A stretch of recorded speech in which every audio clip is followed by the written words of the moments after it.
before we started recording, I was talking to you about Terrence Malick. Ah. And it seems to me there's almost like this nihilist bent to his films, but in such a beautiful way. It's not the dark nihilism that we think about, devolving into darkness and quote unquote meaninglessness, although there's great meaning and meaninglessness interwoven into his films. I just rewatched Tree of Life with my wife recently, and it sort of walks people through this, the inception, the sort of macro level of the inception of the universe, all the way down to like the birth of a child on this micro level. And it seems to me that there's simultaneously great meaning and lack of meaning. Yes. What do you see when you see a Terrence Malick film? Yeah, I mean, we were chatting about this, as you said earlier, and I was saying that Malick actually was a philosopher before a director, or at least he studied philosophy, I think under a guy called Herbert Dreyfus. And Herbert Dreyfus was one of the few analytic philosophers who really got into Heidegger's work. So Malick is a Heideggerian as such. And Heidegger's whole thing, Heidegger was kind of connected with existentialism.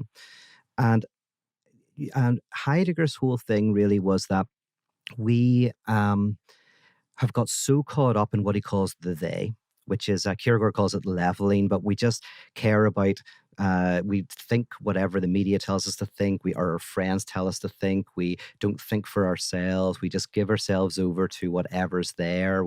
It's the great leveling. Heidegger calls it the they because it's what they think. Whenever someone goes, oh, they wouldn't like that, and they is nobody and everybody. It's weird. You can never point at who the they is, but the they seems to be all everywhere and nowhere.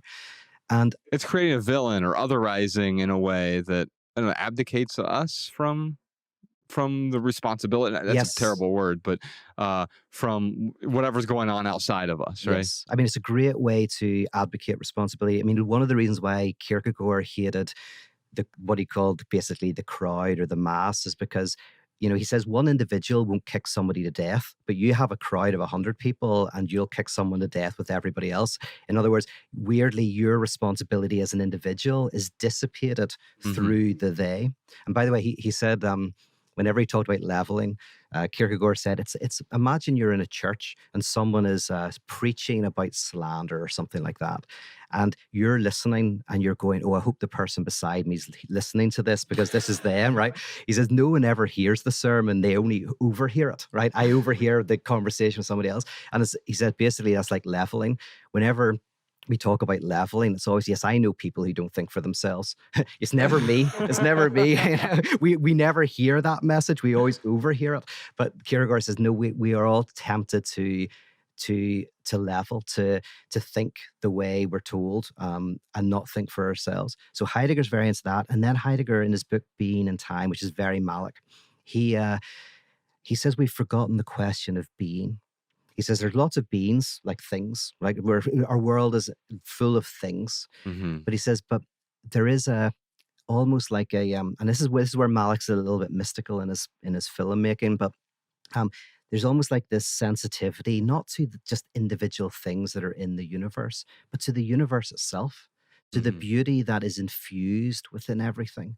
And so I really see that in Malick, especially with the Tree of Life. There's this meditative, almost Heideggerian kind of drawing you into a kind of detachment from things and an experience of thingness itself, the beauty of the reality itself. Yes, yeah.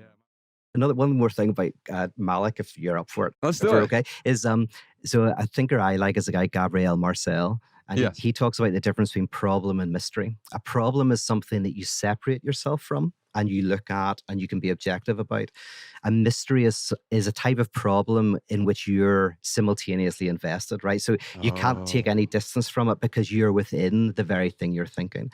And Malick, I think, does this very beautifully, that the characters are infused within the wider universe. They're infused. It's the world is not a problem to be solved, but a mystery to participate in. And I think that's a very Malick kind of vibe.